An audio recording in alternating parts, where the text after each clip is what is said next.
This is the little background information on Fred.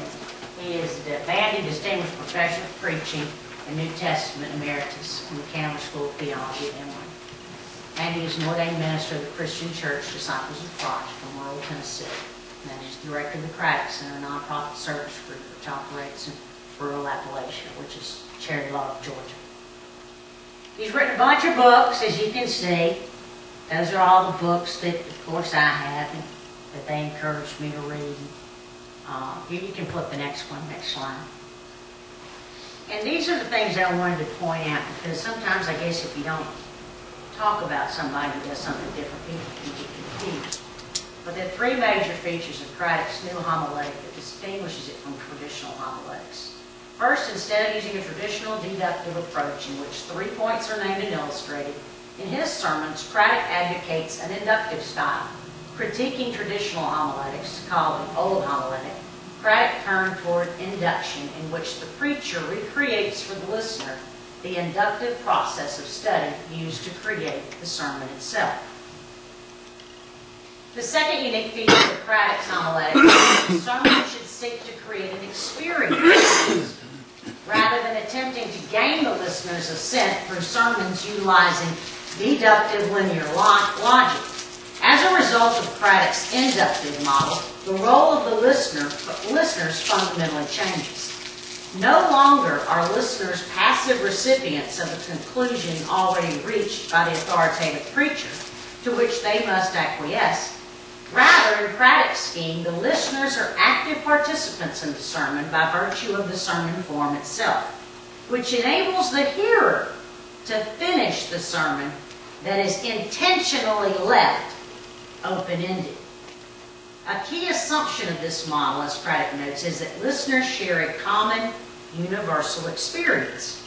This ensures that the listener's mental processes will work in the same way as the preacher's, thus recreating the same type of experience. This assumption would be later challenged by, among others, John McClure. The third aspect, Craddock emphasizes that the form or genre of the biblical passage to be preached should shape in some way the form taken by the sermon, a claim also made by Tom Hall. While Craddock does not require that a sermon slavishly adhere to the biblical form, a psalm need not be preached entirely as a poetic sermon. He argues that various biblical forms seek to accomplish a variety of rhetorical aims, and as such, the sermon should attempt to do what the text does, in both the what, content, and the how, rhetorical strategies of the text. Craddock offers an inductive approach to preaching with an aim of active participation by the listener in the movement of the sermon as well as in the discerning of the message. His grounding principle is that good preaching is a socializing force that creates community. Often characterizes preaching with a style that's folksy. Craddock is a strong supporter of using humor in sermons, and Newsweek also ranked him as one of America's greatest preachers. Craddock's new homiletic has influenced further generations of homileticians who have developed new sermon forms while holding to certain values found within the new homiletic: narrative preaching, pneumonological preaching, and conversational preaching, to name a few. And so I'm very thankful, and this whole exercise wouldn't be available if I had not been exposed to Dr. Craddock, who was truly my very first preaching teacher, and who taught me well. And I was not in his preaching classes at Candler or anything, but who was a foundation of anything, I guess, now that can come about. And so this is really fun for me to be able to do this, and so I hope you enjoy. I'll go ahead and zap that. And you may have noticed some of that style in some of my past sermons, but not quite as much as I guess I would like. And so we will have a mixture of these stories and texts from Peter. 1 Peter and 2 Peter will be dribbled in as well. So there's no one passage today to expound on. But get a lot of big picture stuff. So bear with me. We'll begin with this cute little story. The family is out for a drive on a Sunday afternoon. It's a pleasant afternoon, and they relax at a leisurely pace down the highway. Suddenly, the two children begin to beat their father on the back. "Daddy, Daddy, stop the car. There's a kitten back there on the side of the road." The father says, "So there's a kitten on the side of the road. We're on our Sunday drive. Just calm down." "But Daddy, you have to stop and pick it up." "I don't have to stop and pick it up." "But Daddy, if you don't, it will die." "Well, then it will just have to die. We don't have room for another animal in our house. We have a zoo already. No more animals." "But Daddy, are you just going to let that kitten die?" "Be quiet, children. We're trying to have a pleasant drive. We never thought our Daddy would be so mean and cruel as to let a kitten die." So finally, the mother turns around to her husband and says, "Dear, you'll have to stop." He turns the car around and returns to the spot and pulls off to the side of the road. "You kids stay in the car. I'll see that." He goes out and picks up the little kitten who is just skin and bones, all eyesore and full of fleas. He reaches down to pick it up. With its last bit of energy, the kitten bristles and bears a tooth and claw hiss, and he picks up the kitten and scratches him. He brings it over to the car and he says, "Don't touch it. It's probably got leprosy." Back home they go. They get to the house. The children give the kitten several baths and about a gallon's worth of warm milk. And then they intercede, "Can we let it stay in the house just tonight? Tomorrow we'll fix the place up in the garage." And the father says, "Sure, just take my bedroom. The whole house is already a zoo." They fix up a comfortable bed fit for a pharaoh. And several weeks pass. And then one day the father walks in, feels something rub up against his leg, looks down, and there's a cat. He reaches down toward the cat, carefully checking to see that no one is watching. When the cat sees his hand, it does not bare its claws and hiss. Instead, it arches its back to receive a caress. Is that the same cat? It couldn't be the same cat. It's not the same as that frightened, hurt, hissing kitten on the side of the road. Of course not. And you know as well as I what makes the difference. Not too long ago, God reached out a hand to bless me and my family. When God did, I looked at that hand. It was covered with scratches. Such is the hand of love extended to those who are bitter.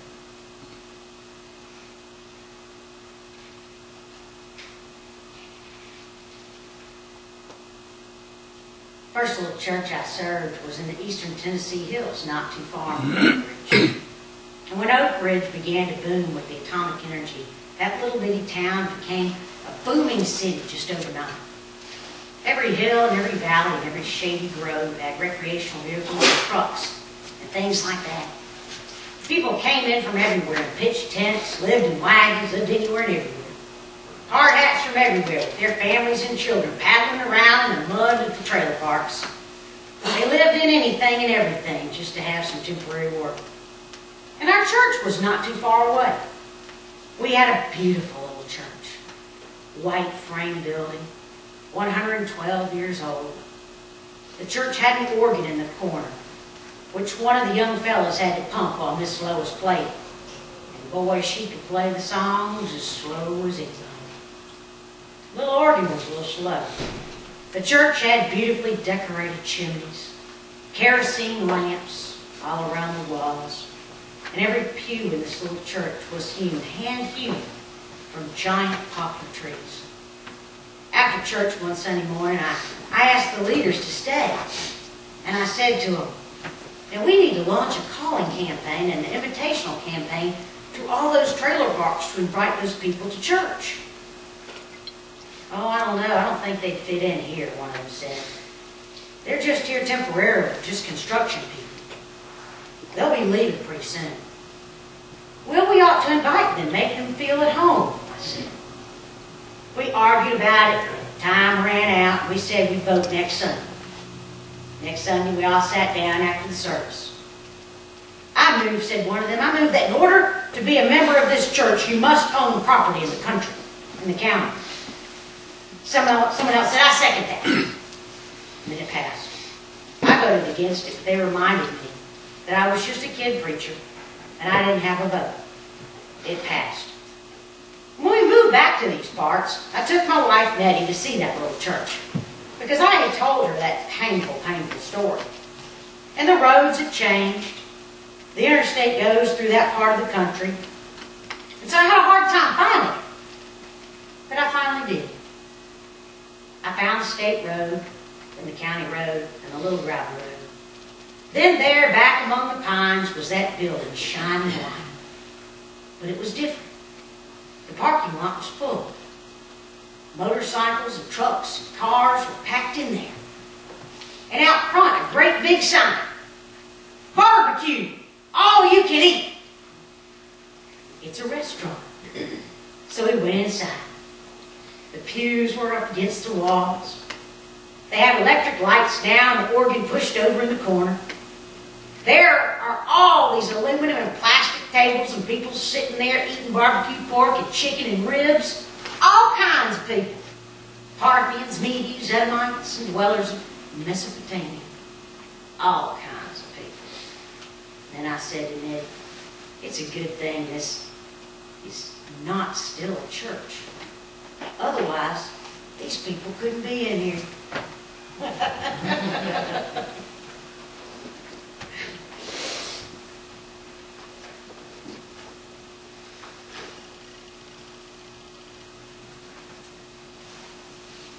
First Peter, verses 7 through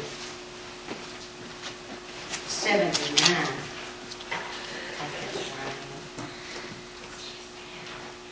Chapter 4, 7 through 9.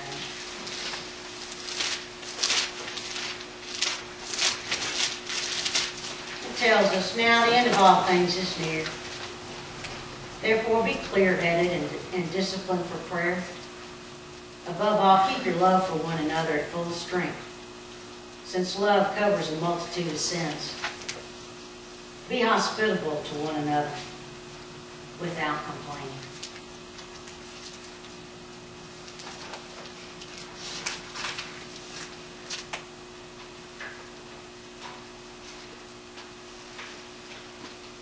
I remember one night sitting in a little rural church on a Sunday night. It was a summer meeting, so it was hot, and the window was open beside my pew. The minister was preaching on his favorite text. Be not the first by whom the new is tried, because a bird in the hand is worth two in the bush, and it's better to be safe than sorry, because fools rush in where angels fear to tread. I was listening to him, drawn away when a man came by the church building and stopped by the window and said, psst, psst. I said, what is it? I'm listening to the sermon. He said, come with me. I said, where are you going? He said, I know where there's a pearl of great price. It's more valuable than all the other pearls in the world. I said, there's no such thing. He said, in fact, where I'm going, there's treasure buried in the field. I said, you're kidding. He said, where I'm going, bums are invited to sit down at the king's table. I said, that's ridiculous. He said, in fact, they give great big parties for prodigals who come home. I said, well, that's stupid. Well, I listened to the rest of the sermon, and after it was over, I told the preacher about how I was disturbed and that I hoped it didn't upset him during the sermon. He said, who was that? I said, I don't know. Telling me all this fancy stuff. He said, well, was he getting anybody? And I said, well, none of our crowd went, but I noticed he had about 12 with him.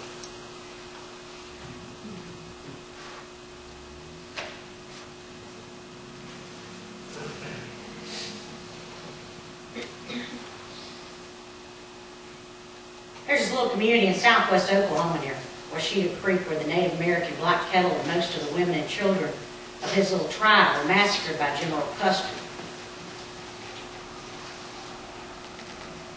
Nettie and I ministered there about 3 years. The population was 450 on a good day. And there were 4 churches, a Methodist, a Baptist church, a Nazarene church, and a Christian church. Each had its share of the population on Wednesday night, Sunday morning, and Sunday evening.